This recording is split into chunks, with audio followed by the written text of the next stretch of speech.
Hi. If you've been on my channel for a while, you've probably heard me talk about my book. I basically don't shut up about it ever.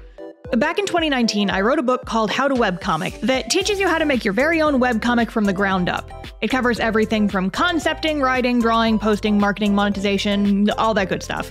And it's entirely self-published. I don't have a publisher or an agent or anything like that. I wrote it and illustrated it entirely on my own, ran crowdfunding campaigns to pay to get physical versions printed, and ship out every single copy myself. It's basically the Wild West out here. But the book has sold over 5,000 copies since its original publication, is currently on its second printing, and so many people have been reading it and have even started their own webcomics using the stuff the book teaches. It's honestly one of the creative projects I'm most proud of, and I'm really happy it's been able to help so many people. So, how'd we get here? Today, I want to walk you through that journey and tell the bizarre story of how being a poor cosplayer trying to save money on conventions just after college turned into the book that eventually let me buy a house despite never hitting mainstream publishing. So, let's discuss. But before I get into it, let's do our usual, hey Star, what you drawing? The art you're watching me draw in the background is the art from my webcomic cast-off's new acrylic standees. I made these a few months ago, and they're probably my favorite merch I've made for the comic so far. I mean, come on, look at them. They can sit on your desk or on your shelf or wherever you want, and they're super cute, and I love them. You can get these cuties in my store now, and if you'd like to check out the comic, you can read the whole thing for free at castoff-comic.com. Links for everything is in the description down below. Additionally, to celebrate the release of the new edition of How to Webcomic, I'll be giving away a few copies of the book, so stick around until the end to find out how to enter. Alright, and with that out of the way, let's get into the story. I started making webcomics when I was in high school. I had been making little comic strips in my sketchbook for years at that point, but after I joined DeviantArt in 2007, I started making little video game comics on a regular basis. Jokes and gags about whatever game I was playing at the time. Around my junior year of high school, I started fantasizing about making a longer form story, something more akin to the manga I read a ton of back then. And then, the day after I graduated from high school, I sat down and drew the first page of my first longer webcomic, Sigh. It was my first attempt at a longer, more expansive series. It was very rough around the edges, the art was iffy at best, and the writing was a little all over the place. But I kept making that comic for almost the entirety of my college career, and I learned and improved a ton as I went. They say that the best way to learn something is through first-hand experience, and doing Sigh taught me a ton about making comics that I might not have picked up on otherwise. I also learned a lot more through my various classes in art school, things like screen design, color theory, effective visual storytelling, all that good stuff. Eventually, Sigh came to an end in the way most webcomics do. I took a hiatus from working on it while I had to focus on my senior film, and after about 6 months, I came back to the comic and just wasn't feeling passionate about it anymore. I ended up shelving that story permanently and moving on to other things, finishing college, moving home, getting a job, etc. And a little while later, I started my series Cast Off, and that one's still running today. So, for the next part of the story, we have to swerve topics a little bit, but I promise it's relevant, so bear with me. When I was in college, I got really into cosplaying as a hobby, and with a desire to make cosplays came a desire to attend more conventions so I could actually wear those cosplays and show them off. There were several conventions throughout the year in the area where I lived, but weekend passes to cons can run anywhere from $30 to $100 depending on the size. And I, being fresh out of college, was a bit lacking in the funds department. I could justify dropping a bit of cash on cosplay materials, but shelling out a ton of money just to attend events caused a lot of pain for my poor wallet. However, eventually I discovered a workaround. This can vary a bit from event to event, but in general, conventions need programming, and most conventions allow attendees to run panels. You apply for a panel a few months before the con, pitch your idea to the organizers, and if they like your idea, they'll stick you on the schedule. Then, during the convention, you show up, do your presentation or workshop, and in exchange for your time and effort, the convention will give you a free weekend pass. And when I first learned this, I was intrigued. I don't really get nervous doing public speaking, and I enjoy talking about my interests at length, and I was willing to sacrifice an hour of my weekend to save some money on convention costs. So I started submitting panels to almost every con I attended. I had a few presentations in my back pocket, one about making plushies and one about idol anime, but the one I ran most often was about, you guessed it, webcomics. See, I told you the tangent was relevant. My Webcomics 101 panel ran through the basics of making webcomics, how to get started, what programs to use, what platforms were best, and general tips I picked up after years of making comics. I gave this presentation at a couple cons throughout the years and occasionally even did back-to-back presentations. Webcomics 101 first, and then Webcomics 102 immediately after, talking about the back end of marketing, monetizing, community building, and all the other stuff I couldn't fit into the first panel. I did these panels at basically every convention I attended for the first few years out of college, spending an hour or two yelling about comics and then enjoying the rest of my weekend. But I was always a little frustrated about trying to cram everything into such a small amount of time. Webcomics are such a big and versatile medium, and I had so much information I wanted to cover but couldn't fit into an hour-long time slot. And then a few years later, I quit my job and moved to Japan to be an English teacher. During the 2 years I was there, I obviously wasn't attending any anime conventions or running any panels, and I honestly started really missing it. But at some point I started thinking, hey, what if I made a little ebook about webcomics using the Webcomic 101 panel as a base? There's good info in there, and I could expand on it without having to worry about the time constraints. And eventually I started plugging away at it. For about a year and a half on and off, I poked away at the how to make a webcomic ebook during any free time I had at work between lessons. It was slow going, but over time the book began to grow and expand, getting new topics added to it as I came up with them. I briefly considered scripting the book like an actual comic and making it a comic that teaches you how to make comics, similar to Scott McCloud's books or other comic tutorials I've read, but the sheer volume of information I was putting together made me nix that idea pretty quick. I poked and prodded at the ebook for a long time and eventually shoved it to the back burner once I left Japan and moved back to the States. The work-in-progress ebook sat lonely and untouched in my computer's files while I jumped headfirst into doing freelance art. I started getting back into my convention rhythm and even started running my Webcomics 101 panels again. But about 6 months after moving home, a funny little thing happened that meant conventions couldn't occur for a while. During the global convention hiatus of 2020, I kept doing what I had been doing, making comics and trying to run my business so I could afford to pay my bills. Around this time I started doing TikTok to advertise my shop, but also snuck in some videos talking about making webcomics and doing short little tutorials for tricks I'd picked up. The tutorial ones performed fairly well, and at some point I started thinking, what if I did a live-streamed version of my webcomic panels? I was already streaming multiple times per week at this point, so it could be fun to do a recorded, live-streamed version of my panels. That way I could get the information out there and folks could watch this live stream back and use it as a resource. So I planned a date for the stream, made some posts on my socials advertising when it would be, and quietly hoped for a slightly larger than average number of attendees. My average viewer count on Twitch at the time was usually around 10 to 20 people, and I was anticipating like maybe double that if I was lucky. There were not 10 to 20 additional people. There were more. I was watching the view counts while the stream was going, and I don't think we dropped below 80 viewers the entire 3 hours of the stream. The average for the entire duration was about 150, which was massive for me at the time, and is still on the high end for my streams I do today.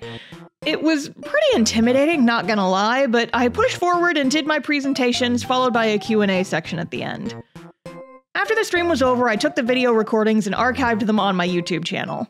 At the time, I think this channel had less than 200 subscribers, so I wasn't expecting anything much. But over time, they gradually started picking up views, and now the first one has over 200,000 views, which, again, was wild for me as someone who was a literal nobody on the platform at the time. But those videos spreading and getting traction ended up being one of the main things that helped me meet the qualifications to get my channel monetized, so running that panel was basically the thing that kickstarted my YouTube career, which is a pretty cool side effect even if it was unintentional. Anyway, the live streamed panel also kickstarted my motivation for working on the How to Make Webcomics ebook again, and over the next several days I finally finished fleshing out all the info I wanted to include in the book. I spent some time dropping all the text into an InDesign document, marking where I wanted illustrations or diagrams to go, and over the next few weeks I did all the illustrations for the entire book. I gave myself a deadline and basically illustrated the whole thing in just under a month, which is wild to think about, but hey, sometimes the mood hits you just right. During the process of illustrating the thing, I was still very much in the mindset of, this is going to be an ebook, since I figured an ebook would be easiest to manage and wouldn't cost a lot of money to make and ship. But at some point I was talking to my mom about the project, and she suggested that I print a couple of copies into an actual physical book. That way I could bring the books to conventions with me and sell them in person as well. I'll admit I have a slight fear of printing my work because my very first webcomic came out really badly when I went to print the first volume, and I've been low-key traumatized ever since. But considering the how-to webcomic books were mostly text with just a handful of illustrations, I figured it would probably be fine and I could make it work. I shopped around at a few printers and the prices weren't cheap, but I figured that maybe I could run a small Kickstarter to get funds to print about 200 copies of the book, which in my mind would be more than enough to send half to Kickstarter backers and have a few left over to bring to my next few conventions. So about a week later, I launched the How to Webcomic Kickstarter with a goal of raising $2,000 to cover the cost of printing about 200 books. I didn't have super high expectations, but I figured the goal was low enough that it would be possible to raise that much during the month-long campaign. The goal was funded in 4 hours. And then it kept going. And going, and going, and by the end of the month-long campaign, the funding topped out at nearly $40,000, and I was suddenly hit with the exciting but terrifying realization that I was going to have to print more than 200 books. See, the cool thing about Kickstarter is a lot of people who enjoy backing projects like to just browse around on Kickstarter itself looking for projects to support. And apparently, how-to books are pretty popular on the platform. People like learning things, who knew? And with an entire section on the website dedicated to webcomics, there's also a pretty big audience of people on the site who like reading comics and may even want to try their hand at making their own in the future. So the How to Webcomic project hit this perfect, weird little crossover niche that, when combined with my own audience of people who were waiting for the book to be released, led to a fairly successful campaign. After the Kickstarter was over, I tallied up how many books I'd need to buy and ended up deciding on a whopping 2,000 books. About half of those would be sent out to Kickstarter backers, and the other half would be saved for selling at conventions and on my online store. This all sounded fine and dandy, except for the fact that I was living in a 1,000 square foot shared apartment and didn't have the space to fit that many books. I briefly considered renting a storage unit before my dad piped up and offered to let me use his old office as a holding space. So I arranged to have the books delivered to his office, purchased them, and waited. The books were going to be shipped on a big pallet, and once it was time for the books to be delivered, I got a call from the freight company to set up a time for delivery. I picked a day, set the time for 9 in the morning, and anxiously awaited the arrival of my books. And this is where we hit our first little snag. See, I set the delivery appointment with the freight company at 9 a.m., so I figured the books would be delivered at, 9 a.m. Maybe a little later if they got held up. But just in case, I made plans to arrive at my dad's office an hour early so I could make sure to be there when the books were delivered. So imagine my surprise when I pulled into the office parking lot and saw my entire pallet of 2,000 books already sitting in the parking lot. I figured I was going to have to at least sign for them or something, or that they'd call me when they were on their way so I could make sure to be there, but no. They just left them in the parking lot, blocking off like half the spaces, didn't even have anyone sign for them or anything. Super cool, shipping company. Super cool of you to do that. Not like that several $1,000s of books you just left out in the open. It was a muggy and overcast day too, and if it had started to rain, it would have destroyed the books that I had spent so much money on. Thankfully, it didn't, and none of the books were stolen or anything, but I was left with this lingering feeling of, hey, what the hell, guys? This might not seem like a really big issue, but we're gonna circle back to this later, so just put a pin in this. Just remember that this happened. Anyway, after that, my parents arrived, and along with some help from some of the guys at my dad's office, we brought all the book boxes upstairs and stacked them in a corner. I also brought a few boxes back to my apartment so I could sign them before shipping them off. And after that came the arduous process of packing all the books and shipping them out to backers, which, with some help from my mom, it took a few weeks and many, many, many trips to the post office. But eventually they were all sent out, I added the leftover books to my online shop, and started bringing them to conventions with me. So, at this point I hear you thinking, Star, if this book was so successful, why didn't you ever try to pitch it to a mainstream publisher? Well, here's the thing. The thought actually did cross my mind, multiple times in fact, but the fact of the matter is, based on the research I've done, it actually seems like I'm earning more money off the book by doing everything myself rather than going through a publisher. So here's the story. Right around the time the Kickstarter ended, I actually got an email from a publisher asking if I was interested in publishing How to Webcomic through their imprint. They had apparently worked with indie artists before and thought that How to Webcomic would be a good fit for their lineup. Their deal was that I could keep selling the ebooks on my own site, but they'd take over publishing and distribution of the physical books, and I'd earn a percentage of sales. At first, this sounded great. I emailed them back and told them I was definitely interested in discussing the opportunity. And then they ghosted me. For 6 months. And during those 6 months, a lot happened. I got my physical copies of the book sent to me, fulfilled the entire Kickstarter campaign, and added both the physical and ebook versions of How to Webcomic to my online store. And I was earning quite a bit of money from both versions. See, with books, typically the more you buy at once, the cheaper each book is to print, and since I bought 2,000 books, the cost per book was pretty cheap. And since I was selling the book at $20 each, I was making really good profits on the physical books. Like, the ebooks were nice because the files were sent out automatically and didn't cost anything to make, so they were basically pure profit and a good source of passive income. But the physical books still accounted for at least half my profits, if not more, which, as someone who's been a struggling small business up until that point, that was nothing to sneeze at. So when this publisher finally came back 6 months later asking if I was still interested in giving up most of the profits from my physical books as part of their publishing offer, well, I ended up returning the favor and ghosting them right back. I wouldn't be opposed to getting How to Webcomic published in the future.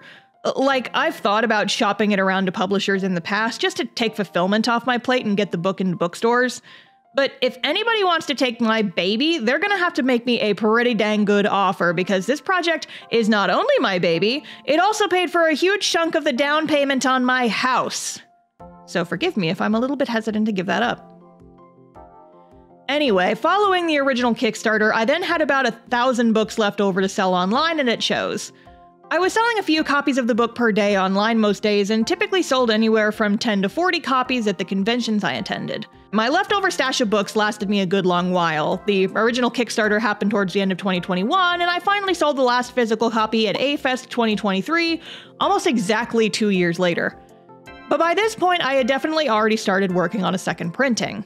See, in the original How to Webcomic, I included most of the topics and ideas I thought of at the time, but after the book was printed, I started thinking, oh dang it, I totally should have mentioned this topic in the book, and lamenting that some information had gotten left out in the shuffle. So I started keeping a list on my phone of topics I wanted to cover if and when I did a reprint, and when I started running low on physical copies, I started work on a second edition for 2023. The revisions ended up adding about 70 pages to the book, reworking a few points from the original and adding a new cover. I liked the cover from the first edition, but I wanted a new version to be more colorful so it would stand out more online or on my convention display. I planned to do another Kickstarter since the funding for the first one went so well, but I was still nervous about how it would go. Hoping to buy another run of 2,000 books, I set the goal to $15,000. Much higher than the goal for the original Kickstarter, but less than half of what the first campaign made in total. Yet, despite that, the bad thoughts still crept in. So many people already bought the book, people aren't going to want to buy it again just because it's a slightly new version, right? And it probably won't sell as well the second time around. I imagine everyone who wanted a copy already bought the first edition, etc., etc. All those kind of bad thoughts rumbled around in my head for weeks leading up to the eventual second edition Kickstarter, but it turns out I didn't have to worry about it. Yay! So now it was time for Kickstarter Fulfillment Round 2! I ended up going with a different printer this time due to my original printer being weird about how many books I was trying to buy, and their print quality not being as good as I'd hoped during my first run. My new printer was super helpful throughout the entire process, but the trouble was that they were all the way in China, so the process of getting proofs made ended up taking a lot more time and back and forth than I expected. Despite that though, I eventually got the books ordered and the final product turned out great. The paper quality is super nice, the covers have this very pretty spot gloss on them, and the books have a real heft to them that makes them very nice to hold. The printer was even able to send me some early copies for me to bring to conventions while the main bulk of the books were shipped over on a slow boat from China. But there was still a bit of a speed bump. a bit of a snag, a quirky little thing that happened.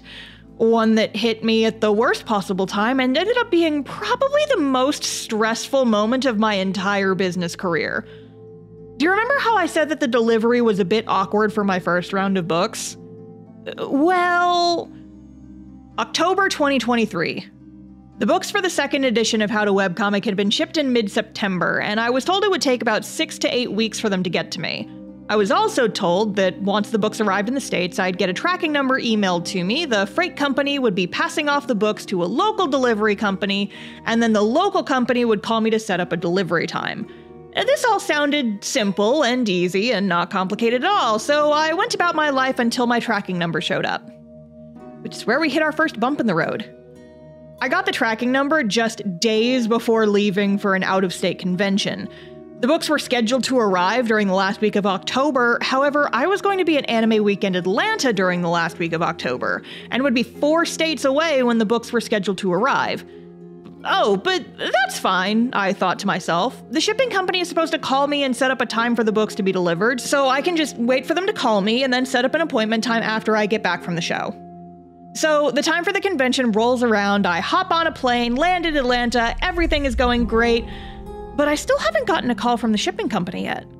And later that afternoon, I peek at my tracking number and I see a new update. Delivery has been scheduled with the consignee. Well, that's weird. They still hadn't called me. I thought to myself, maybe the consignee refers to the local company they're supposed to hand the books off to? And then once they get the books, then I'll get a call to schedule delivery? These uncertain thoughts floated around in my head until later that night when I was laying in bed and, out of curiosity, Googled what consignee meant in this context. It turns out consignee refers to the final delivery destination. They had scheduled an appointment for delivery for the very next day without calling me, and I was 4 states away. And this also feels like a good time to mention that I live alone, there wouldn't be anyone at my house while I was gone, and that my town was currently experiencing the worst rainstorm we'd had all year, and it was supposed to last the entire time I was gone. If my books were delivered and left in my driveway while I wasn't home, they would get absolutely destroyed and be completely unsalvageable. Nearly $13,000 worth of books gone.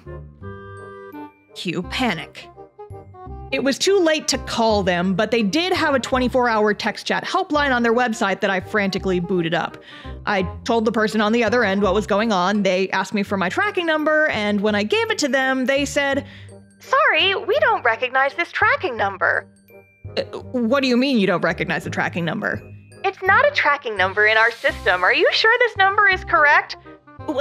Yes, I'm sure. It's a freight delivery that— Oh, well, this helpline is only for standard deliveries. If you want to talk to the freight delivery branch, you'll need to call them as they don't have a chat system. Ugh. She gave me the phone number for their general freight delivery branch and said they opened the next morning at 7 a.m. My plan was to call them bright and early to try and catch them before they tried delivering my books, so I set an alarm for 6:45 a.m. and tried to get some sleep. I didn't, but I tried. When my alarm went off the next morning, I got up and dialed the number right at 7 a.m. and was able to get hold of someone to explain the situation. But then we hit another snag.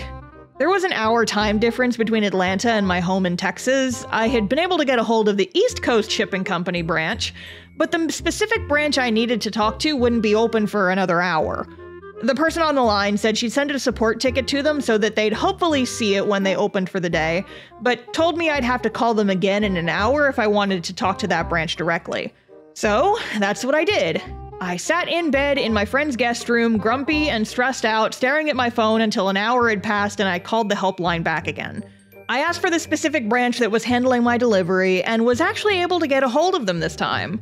I once again explained the situation, that a delivery had been scheduled without them contacting me for some reason, and I needed to change the delivery time to the following week when I would actually be home. The woman on the other end said that she'd put that info into their system and reassured me that even if they did try to deliver the books too early by mistake, they wouldn't just leave them in my driveway without getting me to sign for them. And I really wanted to believe her, but considering that they had already set up the appointment without consulting me in the first place, and the fact that this was the same company that had handled my first delivery a few years ago, that left my books unsigned for and sitting in a parking lot unattended, the sheer incompetence on display was clouding my opinion of them pretty significantly. But hey, at the very least, I had solved the problem. I had gotten in touch directly with the branch that was handling my book delivery, and they confirmed to me that they'd make sure the books didn't get delivered until my specified appointment time the following week. So all was fine and good, and I could go about the rest of my convention weekend without being completely stressed out about the concept of 3,000 books being delivered and left on my doorstep in the pouring rain when I was 4 states away, right? I had freed myself from that stress. Right? Wrong! I spent a few hours going about my day. It was the Thursday before Anime Weekend Atlanta, and I needed to prep all my luggage to be taken over to the convention center later that day. And about noonish, I get a phone call. I pick up the phone and am greeted by a man with the most southern accent I have ever heard, and I grew up in Texas and Georgia. I do not remember his name. I am going to call him Dale, because he sounded like a Dale. Well, howdy there. Is this, Star? Yes? Who is this? I'm Dale with Delivery Company, and I'm just calling to let you know that I've got your 2 pallets of books here on the truck with me, and I'll be dropping them off at your place here in about an hour. Oh! Well, that's very interesting, Dale, because I made several phone calls to your company this morning specifically telling them not to deliver that shipment today. Because as I told them, I am 4 states away and won't be coming back until next week. And if you deliver them today when I am not there, that's $13,000 worth of books is going to get soaked in the pouring rain that's supposed to last all week. Please, for the love of all that is good and sacred and wonderful in this world, do not do this to me, Dale. Do not deliver those books. I am on my knees begging you, Dale. That is not what I said. I was very polite and explained the situation calmly, but that is definitely what my inner monologue sounded like the entire time. Anyway, Dale responded with a resounding, "Oh, okay," and said he'd just skip my house on his delivery schedule for the day. Thank the lucky stars that he called me before trying to just drop them off while I wasn't home, because oh my God, that would have been a mess and a half. But now that the delivery had been successfully avoided, was I now free from stress? No. Absolutely not. Every free moment for the entirety of the convention was spent thinking, those jerks better not deliver my books today, or I swear I will burn down their entire establishment. Thankfully, a little bit of pyromancy wasn't needed. I asked my cat sitter to let me know if any weird shipments ended up in front of my house while I was gone, and she said she'd let me know, but thankfully it seemed as though the shipping company had gotten the hint finally, and when I arrived home a few days later, their books were actually delivered as planned. Crisis averted, but not without the loss of multiple points of sanity from yours truly, because oh my God. Anyway, once the books were delivered, I then had to spend basically the entire month of November packing and shipping out about half of the 3,000 books I had been sent. I had some help from various family members, thankfully, but most of the effort was done by me just trying really hard to get it all done so I could stop thinking about it. Also, as a result of shipping about 1,500 packages in just under a month, I became a bit of a local cryptid at my post office. They definitely recognize me every time I go in there now. I ended up baking them cookies after fulfillment was over to apologize for all of that. Fulfillment was definitely a task and caused me to get hit with the worst burnout I've ever experienced in my life at the back end of it, but thankfully I was able to take some time off afterwards, so my brain is mostly back in its proper shape now. However, I'm planning on doing the entire process again later this year when the first volume of Cast Off finally gets its own Kickstarter. It's happening. I'm doing it. I've been putting it off for years, but I swear it's happening this year, 2024. Let's go. I can't keep putting it off forever, and I want my books, dang it. So, keep an eye out for updates on that. Eventually, we how do webcomics journey from silly idea that lived in the back of my head for a few years to self-published book that pays most of my mortgage every month was a weird and chaotic and messy one, and one that kind of goes against the flow of how most folks get started in becoming authors. However, as usual, I stumbled backwards into it and everything came out better than expected. No agent, no publisher, F it we ball, etc. And honestly, that's how most of my career has gone so far. It's a bit wild and a bit scary and a bit overwhelming and stressful at times, but if you take anything away from this video, let it be this. There's no one right way to do something, and if there's something you want to make, just get started. Because who knows, it might turn out better than you expected. You just won't know until you start. And that's the end of the story for now. I hope you enjoyed the tale of my strange bumbling steps into starting as a writer. What comes next in this very unorthodox saga? Who can say? As I said at the start, the art in this video was for some new cast-off merch I designed recently, which you can comic that you're planning on making or have already started making. Also, be sure to include the yellow heart emoji somewhere in your comment so it counts as an entry. I'll be picking 3 random winners at the end of the month and announcing them in a community post, so keep an eye open on your notifications. Thank you so much to all the Patreon supporters you see scrolling past, and a big special thanks to the members of my new Patreon shoutout tiers, Holly and Firedrake McPhee. Thank you for helping me keep the lights on over here. Anyway, that's all from me. Thank you for watching, and I hope you have a chill rest of your day. Bye!